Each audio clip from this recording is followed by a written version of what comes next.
मैंने उसे मनाने की कोशिश की थी आई, बहुत कोशिश की, लेकिन वो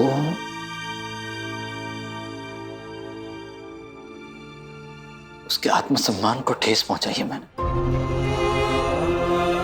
ऐसी चोट दी है कि मेरी माफी भी उसका जख्म भरने के लिए काफी नहीं है।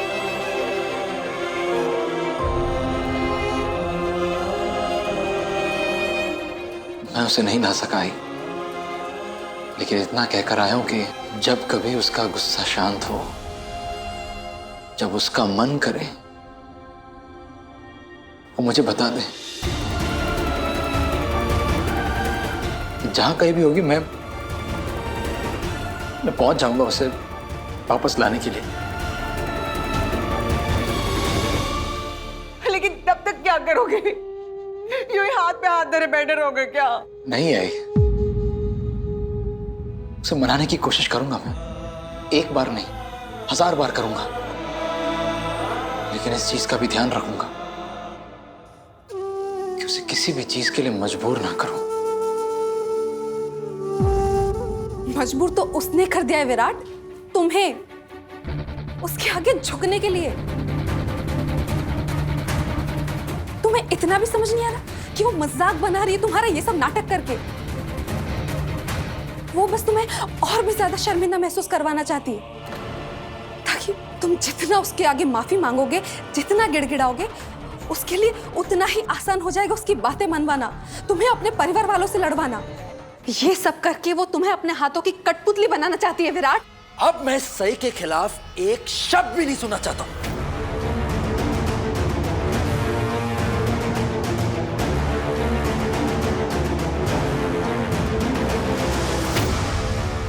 और तुम्हें क्या पता सही क्या सोच रही है, क्या करने वाली है?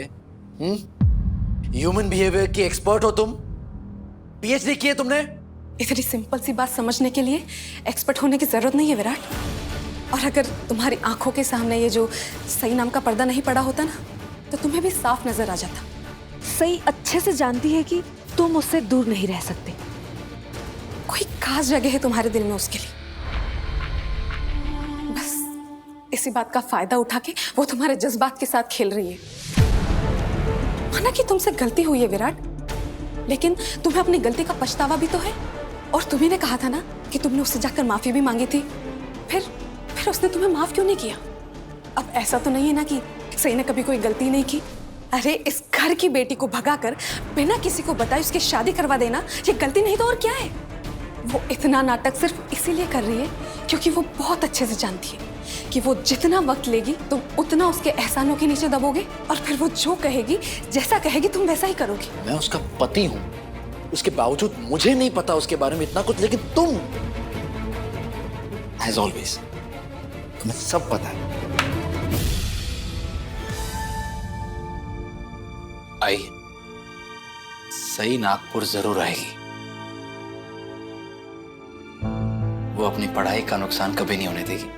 हाँ, तब मैं जाके उसे वापस लेके आऊंगी। देखना गुरु, मैं देखती हूँ वो कैसे नहीं आएगी, वो कैसे नहीं सुनती अपनी आई की बात, मैं देखती हूँ। नहीं आई, आप ऐसा कुछ नहीं करेंगे। आई, मैं भी चाहता हूं कि सही इस घर में वापस आ जाए, लेकिन किसी मजबूरी या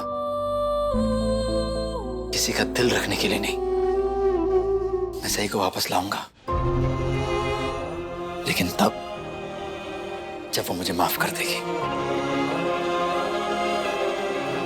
लेकिन तब तक आई, मैं इंतजार करूंगा। तुम ही कहा करते थे ना, वो सही तुम्हारी सिर्फ जिम्मेदारी है और कुछ नहीं। नहीं आई तो नहीं आई, क्या ये दीवानों की तरह तड़प रहे हो? और मैं उसका इंतजार करूंगा, क्या ये फिजूल की बात है? शायद आपको अभी भी सही की अहमियत का अंदाजा नहीं हुआ है। आज सही की वजह से हमारी देवी ताई की जिंदगी में खुशियां भर गई है। जो काम एक भाई के नाते मुझे करना चाहिए था, वो काम सही ने कर दिखाया। और हाँ बाबा, सही के लिए मेरे जज्बात बदल चुके हैं। मस्त मस्त। और तुम्हें ये बताने की जरूरत नहीं है कि उस अक्खड़ लड़की के लिए तुम्हारे जज्बात बदल गए हैं। साफ साफ नजर आ रहा है कि उस सई ने तुम पर जादू चला दिया है। अरे हम क्या महसूस कर रहे हैं ये समझ ही नहीं रहा है। नहीं काकू, सब समझ रहा हूं मैं, अच्छी तरह से समझ रहा हूं। आपको मेरी फिक्र है, मेरी परवाह है, मान लिया। लेकिन सच में आपके मन में जो चल रहा है वो आप मेरे सामने जाहिर ही नहीं होने दे रही हैं। क्या कहना चाहते हो? क्या है हमारे मन में? खुशी, खुशी काकू, खुशी है। सही के इस घर में ना लौटने की खुशी है, जो आप सब अंदर ही अंदर दबा के रख रहे हैं।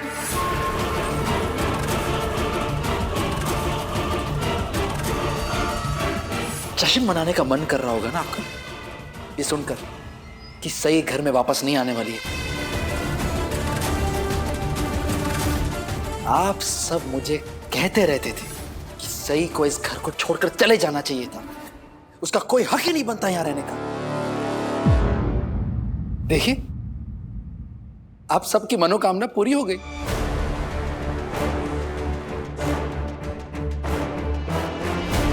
अरे आप सब खड़े क्यों हैं? जाइए, जश्न मनाइए। अरे मैं तो कहता हूं धूमधाम से मनाइए जश्न। मिठाइयां लाइए और पड़ोसियों में बांटिए। हाँ, वही जो खड़े थे ना उस दिन बाहर, बांटिए। करिश्मा, यहाँ आओ ना। हाँ। ये लो, ये पैसे लो, लो लो लो, जाओ मिठाई लेकर आओ, सब में बांट देंगे, ठीक है? आप सबके जश्न में मेरा भी तो कुछ योगदान होना चाहिए कि नहीं? बस करो विराट, तुम अब हमारी बेइज्जती कर रहे हो। इतनी सी बात पे आपको आपकी बेइज्जती लगने लगी, लेकिन अभी तो मैंने कुछ किया ही कहाँ है।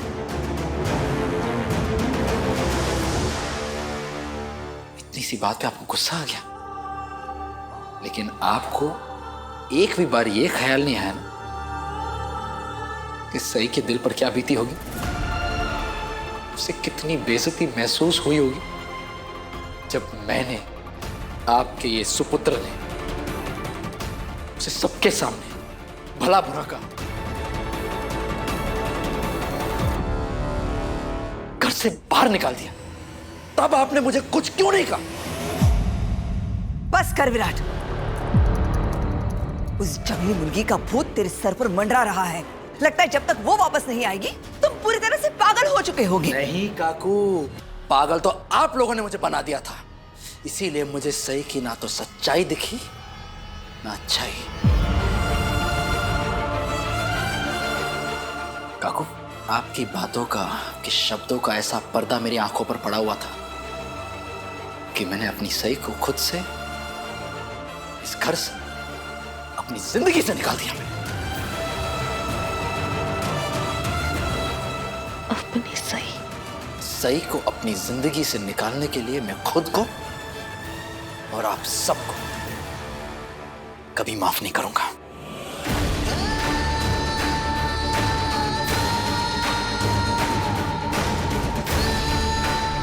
सही को घर से बाहर निकालने के लिए तुम हमें जिम्मेदार ठहरा रहे हो? हाँ, मेरी उस हरकत के लिए आप भी उतने ही जिम्मेदार हो जितना कि मैं।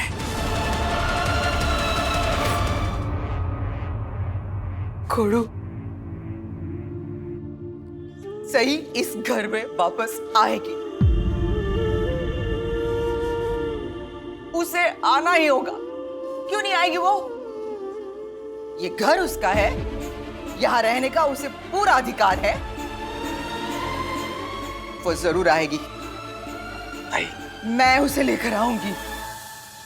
मैंने सिर्फ सही का दिल ही नहीं, उसका भरोसा भी तोड़ा है। लेकिन उसके लिए तुमने पश्चाताप किया है ना गोड़ू?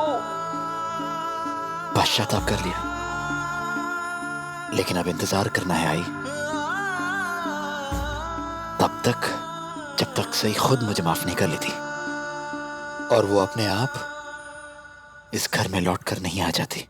लेकिन तब तक मैं नहीं चाहता कि कोई भी उसे मनाने की कोशिश करें या वापस आने के लिए मजबूर करें। Please I, please.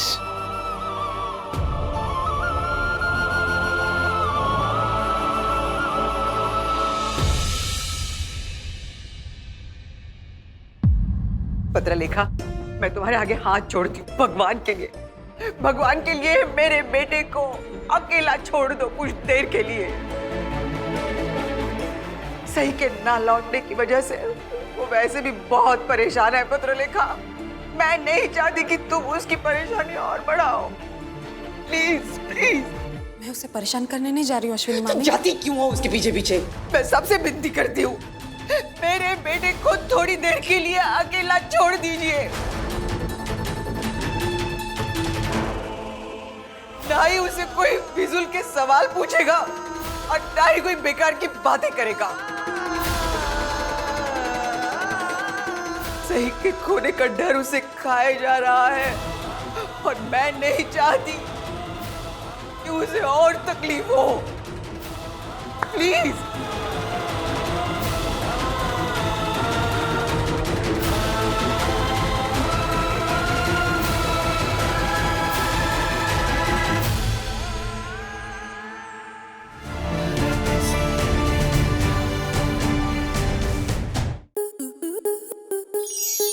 आपके मनोरंजन पर अब नहीं लगेगा कोई ब्रेक। स्टार प्लस के बेहतरीन शोज देखने के लिए लाइक, शेयर और सब्सक्राइब करें स्टार प्लस यूट्यूब पेज को।